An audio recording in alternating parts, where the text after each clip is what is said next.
को भी सचिवालय आना जाना पड़ता होगा या आए गए होंगे कि वो हमारे राज्य की शासन व्यवस्था का मस्तिष्क हम इसको कह सकते हैं, क्योंकि सारी व्यवस्थाएं वहां से संचालित होती हैं, नीतियां बनती हैं, निर्णय लिए जाते हैं और विकास योजनाओं को धरातल पर उतारने का खाका तैयार किया जाता है। इस पूरी व्यवस्था को प्रभावी बनाने में जो हमारे आज समीक्षा अधिकारी एवं सहायक समीक्षा अधिकारी हैं, उनकी भूमिका अत्यंत महत्वपूर्ण होती है। आप लोग वो कड़ी बनने जा रहे हैं जो नीति निर्माण में और उसके क्रियान्वयन के बीच एक सेतु का काम करेंगे। आपकी जिम्मेदारी केवल, मैं आज उनसे कहना चाहता हूं, क्योंकि मुझे भी राज्य स्थापना के पहले दिन से सचिवालय के अंदर रहने का अवसर भी मिला है, सचिवालय को देखने का अवसर भी मिला है, सचिवालय की जो कार्यप्रणाली है उसको भी कुछ न कुछ थोड़ा बहुत सीखने और जानने का अवसर भी मिला है। तो मैं कहना चाहता हूं कि आपकी जिम्मेदारी केवल फाइलों में नोटशीट तक ही सीमित नहीं है, बल्कि आप उस पारदर्शी, जवाबदेही और परिणाम देने वाली शासन प्रणाली का अभिन्न हिस्सा बनने जा रहे हैं, जिसके माध्यम से सरकार की नियुक्तियां, उनकी योजनाएं हमारे नागरिकों को उनके जीवन में सकारात्मक परिवर्तन ला सकती हैं। और आपके द्वारा एक एक नीति जो बनाई जाएगी उसके दूरगामी परिणाम आएंगे और बहुत सारे जीवन बदलने का काम, बहुत सारी व्यवस्थाओं को बदलने का काम, उसमें आपके इनपुट्स होंगे। इसलिए मैं आप सभी से अपेक्षा करता हूं कि आप लोग अपने कार्य को केवल एक सरकारी नौकरी नहीं, बल्कि जन सेवा का, और सच कहूं तो इस धरा पर एक पत्ता भी अगर हिलता है, एक कण भी इधर से उधर होता है, तो वो ईश्वर की इच्छा के बिना नहीं होता है, भगवान की इच्छा के बिना नहीं होता है। तो आप अपने शुरू होने वाले इस जीवन को, इस नए अध्याय को भगवान को समर्पित करके, कि वो सारी हमारी गतिविधियों को, एक एक छोटी गतिविधि जो हमारे मन मस्तिष्क पर चल रही है, वह भी भगवान से बचती नहीं है। वहां स्कैनिंग होती रहती है सारी चीजों की और एक अकाउंट बनता रहता है। अच्छा काम करेंगे तो अकाउंट में जमा हो जाएगा, बहुत सारे पुण्य जमा होते रहेंगे। और हम जानबूझ के अगर जो हमारी जिम्मेदारी है हम उसका निर्वहन नहीं कर रहे हैं, या मन हम भी जानते हैं कि हम अच्छा कर रहे हैं कि खराब कर रहे हैं, अगर हमने जान लिया कि हम खराब कर रहे हैं और उसके बाद भी कर रहे हैं, तो फिर ये मानिए कि वहां पर आपका अकाउंट माइनस में चला जाएगा, विड्रॉल हो जाएगा। तो भाइयों बहनों, आज हम इसके साथ ही 1347 जो चयनित हमारे सहायक अध्यापक हैं उनको भी नियुक्ति पत्र देने जा रहे हैं। मुझे पूरा विश्वास है आप सभी, अब शिक्षक अपने अपने क्षेत्रों में बहुत शानदार प्रदर्शन करेंगे। हमारे आने वाले जो देश के कर्णधार हैं, भावी कर्णधार हैं, भावी हमारे सभी क्षेत्रों में जिनको जाना है, उनके समग्र विकास में आप बहुत महत्वपूर्ण भूमिका निभाएंगे।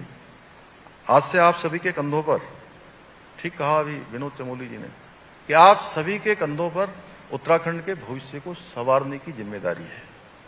एक महत्वपूर्ण जिम्मेदारी है, क्योंकि एक बच्चे को अच्छी शिक्षा मिलती है तो न केवल अपने जीवन को बेहतर बनाता है, बल्कि वो देश और समाज के लिए भी एक अनमोल योगदान देता है। इसलिए एक शिक्षक के रूप में आपका कर्तव्य है कि आप अपने छात्रों को, छात्राओं को, हमारे बच्चों को अच्छी शिक्षा देने के साथ ही उनके भीतर देशभक्ति, समाज की भावना का संचार भी अवश्य करें, जिससे कि वो एक बेहतर नागरिक बन सकें। बेहतर नागरिक के साथ साथ देश, उनके सामने आने वाले जितने भी इम्तिहान होंगे, जितनी भी चुनौतियां होंगी, परेशानियां होंगी, उनका भी उनको सामना करना होगा।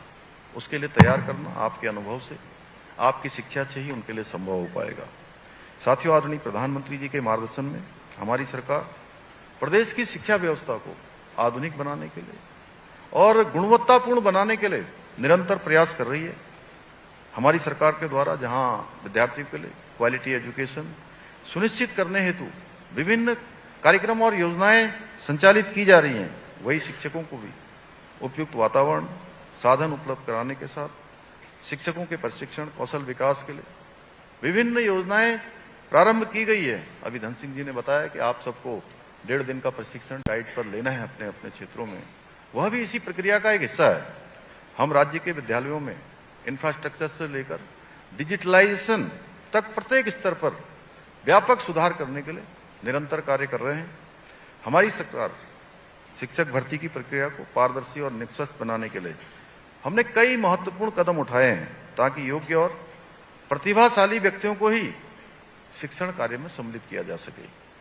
हम न केवल प्रक्रियाओं को सुव्यवस्थित करने का प्रयास कर रहे हैं, बल्कि रोजगार की अधिसूचना से लेकर रोजगार पत्र मिलने तक, नियुक्ति पत्र मिलने तक के अंतराल को भी कम कर रहे हैं। आज आप भर्ती प्रक्रिया में जिस पारदर्शिता और रफ्तार को देख रहे हैं, वो सरकार के हर काम में दिख रही है।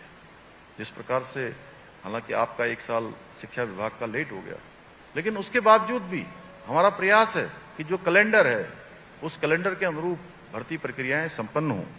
आप सभी को भली भांति याद होगा पहले की सरकारों में किस प्रकार से भर्तियों में भारी पक्षपात, धांधली और भ्रष्टाचार हुआ करता था। योग्य उम्मीदवारों को अवसर नहीं मिलते थे और प्रतिभाओं का निरादर होता था। गरीब माता पिता के बेटे और बेटियों का उनका हक छीन लिया जाता था, उनके साथ अन्याय होता था। अब आप देखते होंगे आपके आसपास भी इससे पहले की जो भर्ती प्रक्रियाएं हुई हैं, उन भर्ती प्रक्रियाओं में जितने भी हमारे युवा, हमारे भाई बहन जिनको चयन का अवसर मिला, 5 सालों से 6 सालों से पहले से परीक्षाएं दे रहे थे, लेकिन उनका चयन नहीं हो रहा था।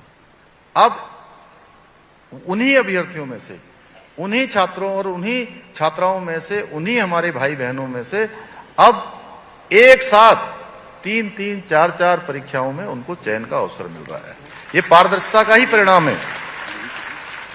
भर्ती प्रक्रियाओं में काफी लंबा समय लगता था और इस देरी का फायदा उठाकर भ्रष्टाचारी और रिश्वतखोर लोग अपना खेल खेला करते थे, नकल माफिया हावी होते थे। हमने इस समस्या को गंभीरता से देखते हुए और इन माफियाओं पर अंकुश लगाने के लिए देश का सबसे सख्त नकल विरोधी कानून हमने लागू किया, जिसका परिणाम हुआ कि 4 वर्षों में 25,000 से अधिक युवाओं को सरकारी नौकरियां प्राप्त करने में सफलता प्राप्त हुई। और आज आप लोगों के साथ ये आंकड़ा धन सिंह जी कितना पहुंच गया? 26, 26.5 पहुंच जाएगा।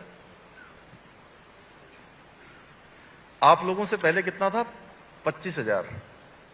और आप लोगों के बाद अभी आधे घंटे बाद ये आंकड़ा जो है 26,500 पहुंच जाएगा। ये केवल बोला नहीं जा रहा है, ये सब आंकड़े हैं। प्रत्यक्षम किम प्रमाणम, आप सब सामने, आप लोगों को मैं बताना चाहता हूं कि हमने बीते 4 वर्षों में जितनी नौकरियां प्रदान की हैं, वे राज्य गठन के पश्चात और पूर्ववर्ती सरकारों के समय से 2 गुना से अधिक है, 2 गुना से अधिक है। परंतु हमारे कुछ प्रतिपक्ष के साथी हैं जिनको हर बात पर हमें कोसना होता है, झूठे नैरेटिव बनाने होते हैं, झूठ बोलना होता है, क्योंकि सच बोलने के लिए उनके पास कुछ है नहीं, कोई मुद्दा नहीं है। तो वो उनको ये रास नहीं आ रहा है कि हमारे सभी युवाओं को, सामान्य माता पिता के बेटे बेटियों को कैसे व्यवस्था के आधार पर, मेरिट के आधार पर सरकारी नौकरियों के अवसर मिल पा रहे हैं। जैसा कि आप सभी जानते हैं, अभी हरिद्वार के एक परीक्षा सेंटर पर एक व्यक्ति के द्वारा नकल का एक प्रकरण सामने आया और हमारी सरकार ने, प्रशासन ने तुरंत एक्शन लेते ही उस आरोपी को गिरफ्तार किया और मामले की जांच के लिए एसआईटी का गठन कर दिया। और जो बार बार जोर जोर से हो रहा था, आपने देखा होगा, पूरा उत्तराखंड के अंदर पूरा फेसबुक भर गया, पूरे सोशल मीडिया भर गई, अखबारों में भी बड़ा बड़ा आने लगा, हर छात्र और छात्रा के मोबाइल स्क्रीन पर वही प्रकरण आ रहा था।